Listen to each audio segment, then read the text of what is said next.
Hey there, welcome back to Startup Screen Printing. My name is Jesse. Today we're going to continue our conversation about our pricing strategy.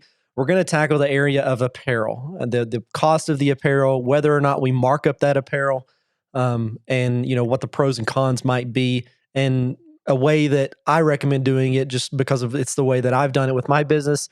I've done it several ways, but this is the way I'm currently doing it, and it's working well. So, this may not be the long-term best solution, but again, it's the solution that I'm using right now. So let's go ahead and jump in. It is common for decorators to mark up the apparel price before they convey that price to the customer. And oftentimes, I feel like this has come from the idea that we are getting this apparel at a discount through a wholesaler. And so, in order to flip that and sell it essentially retail, we need to mark it up. There's this, I don't know if it's like just a sense of obligation that we need to mark it up or not, but it's just been tradition to do that. It's very common for decorators to do that. When I started at the shop in my early days of screen printing, that's what we did. In fact, we would mark up a substantial amount and build in a little bit of profit on that.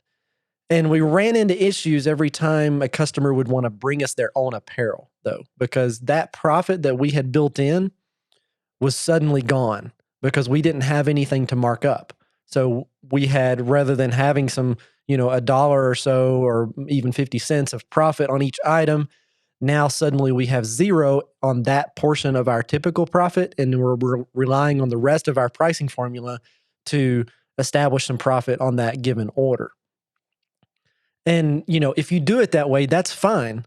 But I would recommend that you build in some base price that you're going to enter into your formula even when a customer brings you their own apparel. So just because they can get that apparel cheaper or they can get it for the same price as you still need to be compensated for the process of handling the apparel and folding it and just, the time that stuff takes that's not built into your production costs or even your admin hours or your design hours or setup hours.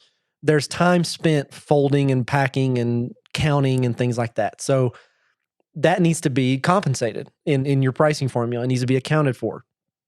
So I would recommend that you have some base that you start at, whether that's 50 cents when a customer brings you the apparel, or whether it's, you start at 50 cents and then you add your formula adds a little bit, beyond that, but you're just using 50 cents as a fake garment cost to start with.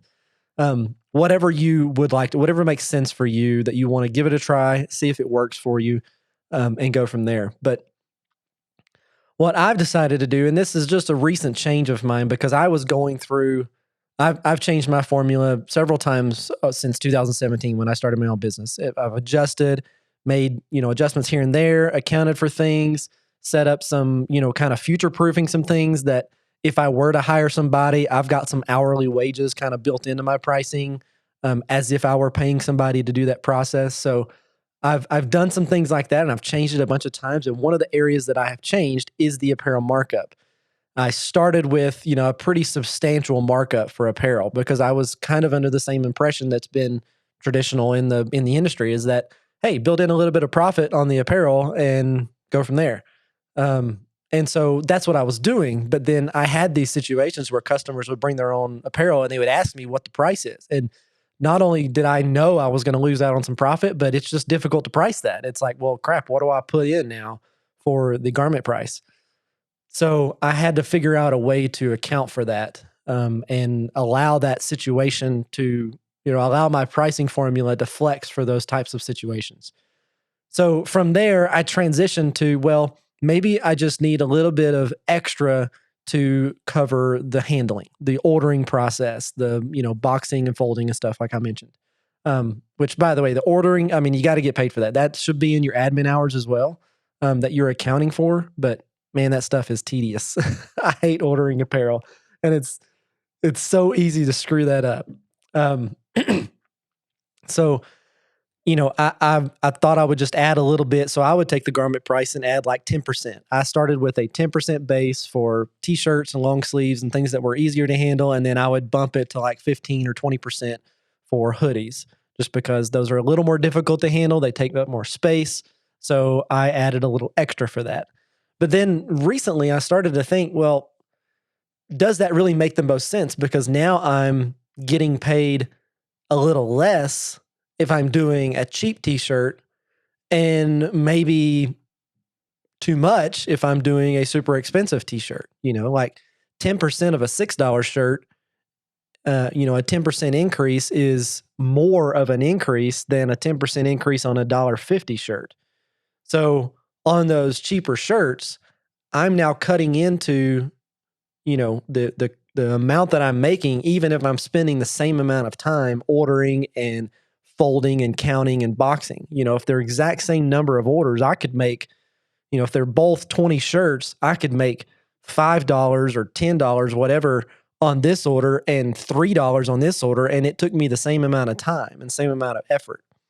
So what I ended up changing to now is a set garment handling fee, and it's built into my pricing. So I have my garment price, and then separate from that, I have a fee that is per quantity that I've set up, that for every shirt, it's this amount for t-shirts, and then it's an additional amount for hoodies, things that are more difficult to handle.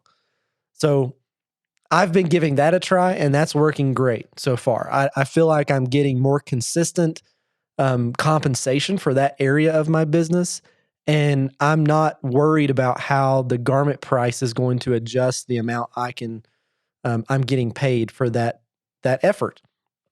So I'm giving that a try. I may go back to a percentage base, or I may change to something totally different. But for now, I've got a set fee that I've put on every t-shirt, and then a little more for every hoodie.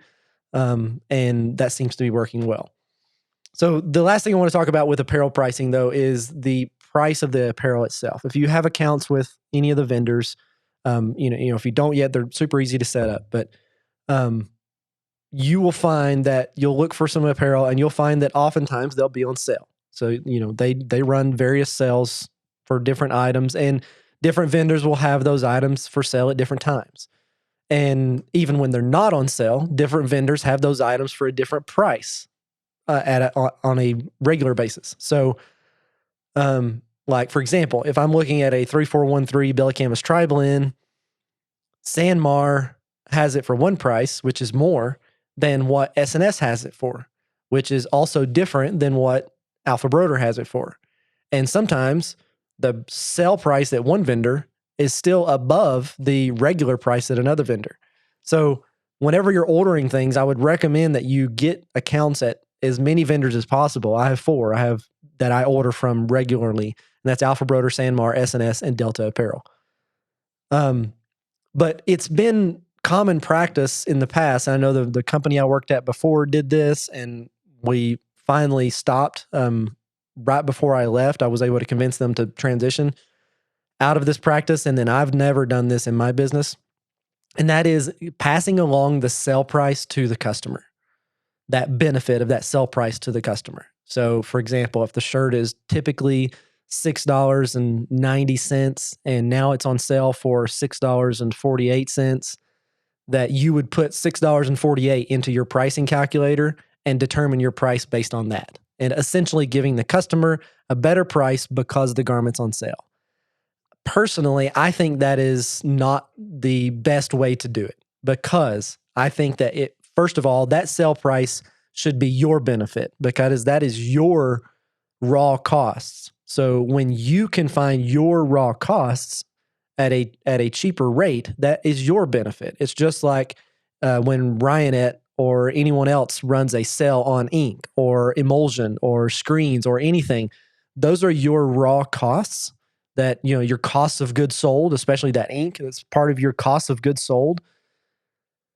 That's your benefit. If you find that at a cheaper price, you're not changing your ink fee inside of your pricing formula just to give your customer a better price because you found that ink a little cheaper. So I encourage you to take that sale price as your benefit.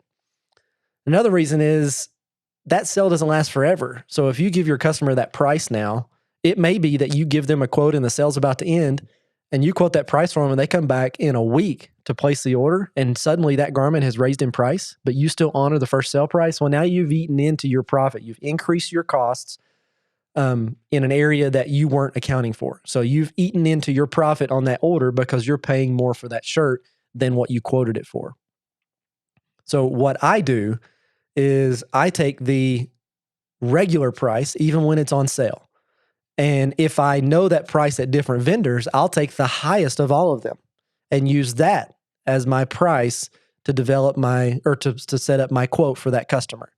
Because if I can get it on sale, if it happens to go on sale, or if it is on sale and I can order those on sale, great. If not, I want to be able to already cover the regular price if that's what it's priced at. But also, just because one vendor has it on sale doesn't mean another's going to. So you will often find that one of the biggest benefits to having accounts at multiple vendors is there will be so many times where one vendor doesn't offer a certain color, or they have stock of everything except for one size, and you need that size, and you just need a few of them. So you got to order those at a different vendor. And, I can't tell you how many times I've split my orders between S&S and Sanmar or Alpha Broder simply because I have a few sizes or one size or a few quantities of one size when that I need to order from another vendor. And because the main one I would like to order from, or the one that's running the sale, is out of stock.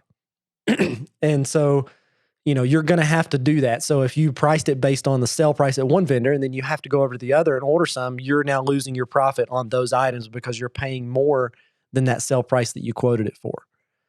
So I just recommend that you use that full price and use the highest price that you have access to set up your pricing. And that way you're covered. And then, if you want to do markup from there, totally fine. A lot of people, like I said, will do 50%, 100% even on some of the smaller things. Obviously you don't want to do a 100% markup on a, $18 hoodie.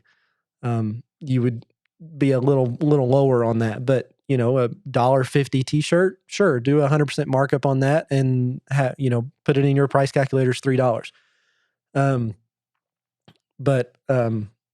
You might begin to price yourself out of some things because it's going to get a little high. But if you want to add a handling fee, I think it's great. I'm glad that I do that, and I'm glad that I transitioned out of doing it based on the garment price, but now it's just based on garment type. So I've got that set markup fee or handling fee rather. It is what it is, no matter what the garment costs. So I think that for me, that is turning out to be a more consistent way to get me covered for all the different things I'm doing within, printing, taking, accepting, quoting, invoicing, and receiving and printing an order. So, you need to get paid for all of that time.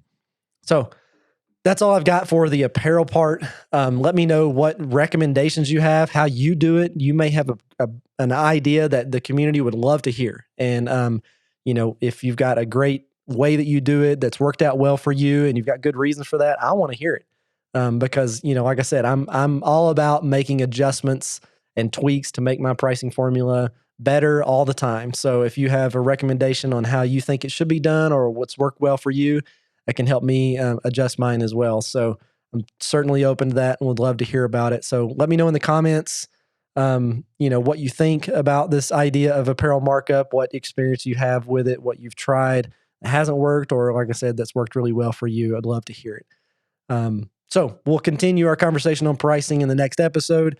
We'll begin to dig a little deeper now. We've handled the fact that we're going to look at our own scenario for our pricing, our own expenses. And then from there, we're going to price based on, what we establish as our what's covering our profit, et cetera. And we're going to take our apparel and decide whether we want to mark that up or not. But we're still going to make sure that we're covered for our handling and ordering and all of the other tasks that are involved with receiving and packing apparel. And then, like I said, next time we'll dig a little deeper into more of the fees. So until then, I hope you're having a great week. I hope you have a great day. Obviously, you can see it's dark out here for me. It's actually early in the morning. I'm recording this first thing before I get my day started. So hope you all have a great day, and we'll see you in the next video.